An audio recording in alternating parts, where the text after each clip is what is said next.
Bismillahirrahmanirrahim. Assalamualaikum warahmatullahi wabarakatuh. Perkenalkan, saya Faisal Rizdianto dari IAIN Salatiga. Berikut ini adalah materi yang berkaitan dengan morfologi, the grammar of words. Apa itu morfologi? Morfologi is the study of internal word structure. Ya. Di morfologi itu kajian mengenai kata, lebih ke struktur internalnya, ya. Kemudian ada yang mengartikan the grammar of words. Jadi struktur tata bahasa di dalam kata itu seperti apa.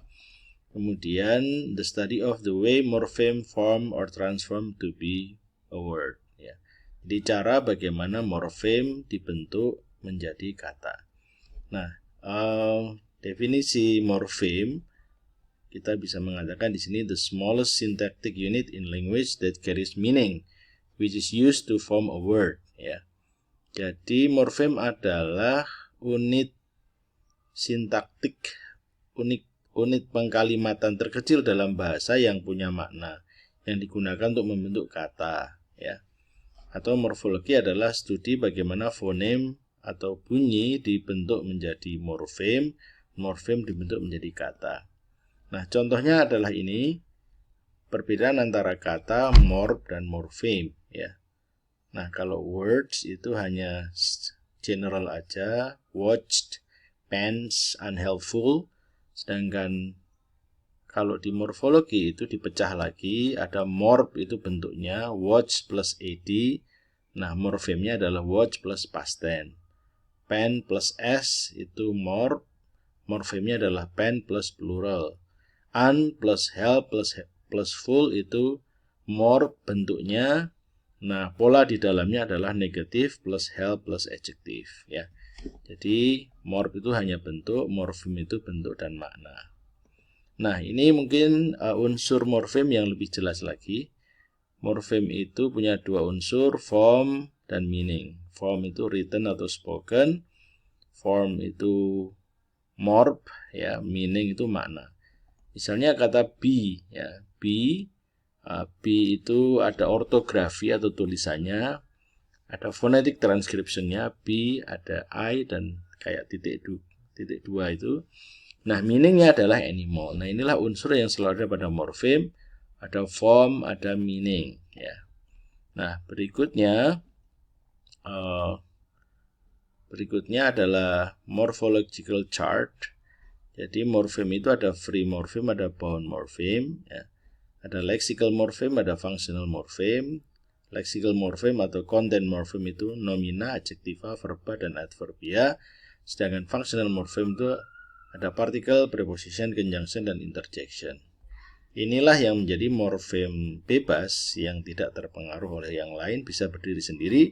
Sedangkan bound morfem ini prefix, infix, suffix, affixation ini nanti tidak bisa berdiri sendiri, ya. Nah, dalam bahasa Inggris lebih banyak prefix dan suffix. Yang namanya infix itu jarang sekali, ya. Adanya mungkin di bahasa Indonesia misalnya jemotos, ya, ingin dijotos, jemambak, ingin dijambak, cemiwel, ingin dijil, itu ada sisipan itu. Nah, nanti akan kita bahas lagi tentang kira-kira ada enggak infix dalam bahasa Inggris, ya. Misalnya speedometer, speedometer, thermometer, thermometer misalnya. Nah, itu termasuk infix atau bukan. Nah, yang bound morfem ini dipecah lagi, dipecah lagi menjadi ada derivational dan inflectional, ya. Jadi ada derivational, ada inflectional, ya. Ada derivational, ada inflectional.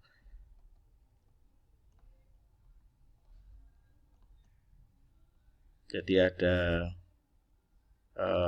yang ketika berubah itu kelas katanya berubah, kalau inflectional itu tidak merubah kelas kata. Ada plural, s, kemudian bentuk continuous, ada ing, ed, ya, past tense, en, est, er dalam superlatif, ya. Nah, kemudian kita melihat yang ini, ya. ada latihan yang bisa kita buat. Sengaja saya pilihkan kata-kata yang agak jelimet ya. Misalnya Bachelerhood, katastrof, semicircle, hunchback, humoristik. Nah, misalnya kata humor, humoristik. Dari kata humor, humoris, humoristik ya. Roommate itu room, mate dan s. Internationality itu dari kata nation, national, international, internationality ya. Kemudian acknowledgement, acknowledgeable itu dari kata knowledge, acknowledge dan acknowledgeable ya. Thermometer, term itu suhu, O, kemudian meter dan S. Nah, apakah O-nya ini infix? Lah ini menjadi satu kajian yang sangat menarik ya. Oke, berikutnya ini contoh dalam dunia sains itu banyak menggunakan kata lain. Ternyata kata SCI itu know, omniscient ya, omniscious, omniscientist, omniscientifically ya itu. Jadi ada imbuhan-imbuhan, ini pengaruh bahasa Latin omni ya. Nah, ada lagi student plus dying. Studying itu student plus dying. Nah, ini cuman guyonan aja, enggak beneran ya. Dengan belajar jadi mati lemas itu enggak ya. Kemudian ada boxing, box itu kotak, boxing mengkotak. Apakah benar seperti itu? Ini cuman bercanda ya. Oke, kemudian ada vegetarian ya. Vegetarian is someone who eats vegetables. What does that make a humanitarian? Apakah humanitarian itu orang makan orang? Tentunya bukan ya. Humanitarian dan humanitarian. Ada 3 morfem di situ ya. Yang morfem bebas hanya 1, yang terikat 2. Oke, berikutnya ada kata port means to carry in Latin ya. Ternyata kata port itu dari kata Latin to carry itu luar biasa ya. Jadi ada report, reporter, unreported, support, supporter, supportive, unsupportive, transport, transporter, transportation ya. Portable, portability, import, importer, importation, export, exporter, exportation, portfolio, porter, portage ya. Nah, yang keunik itu important. Apakah im itu dari kata in ya, jadi secara alomorf menjadi in, im menjadi in jadi m ya, important. Apakah in itu tidak, port membawa n semua? Tentu saja tidak ya. Jadi morphemic cutting itu bisa dikerjakan kalau kita memahami meaning ya. Jadi tidak bisa sembarangan dalam morphemic cutting. Oke, next information. I'd like to be informated. Nah, ini juga hanya guyonan saja ya.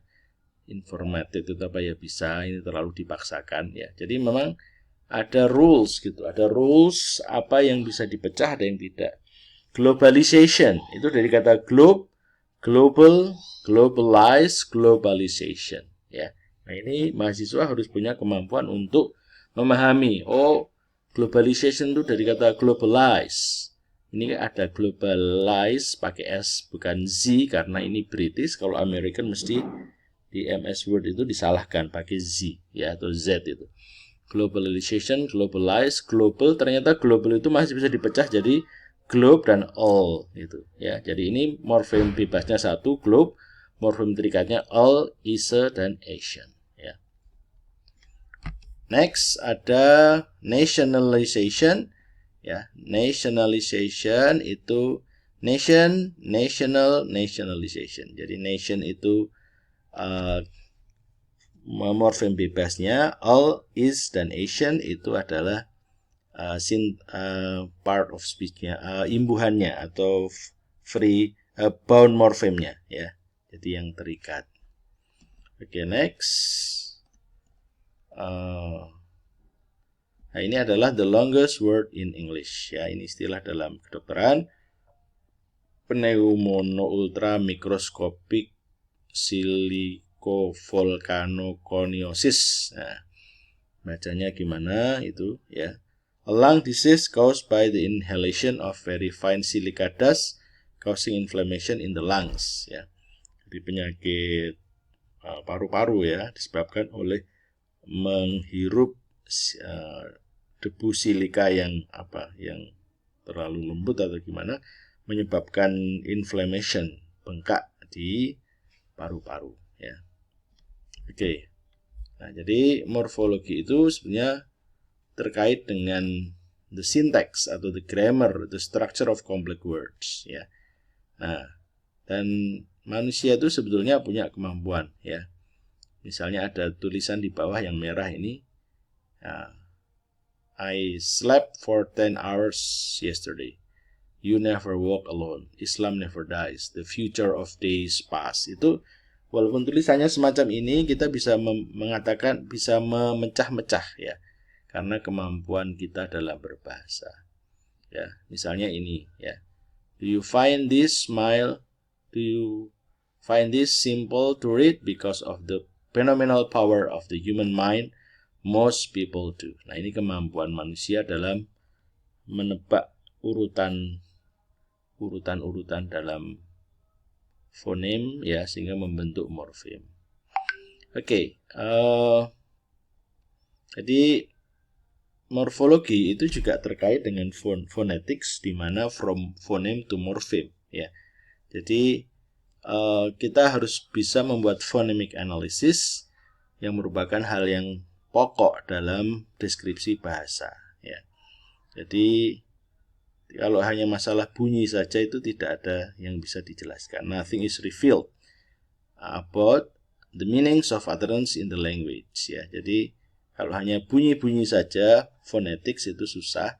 Tapi kalau ada fonemik, ada dalam tataran kata, itu baru bisa dimaknai dengan jelas.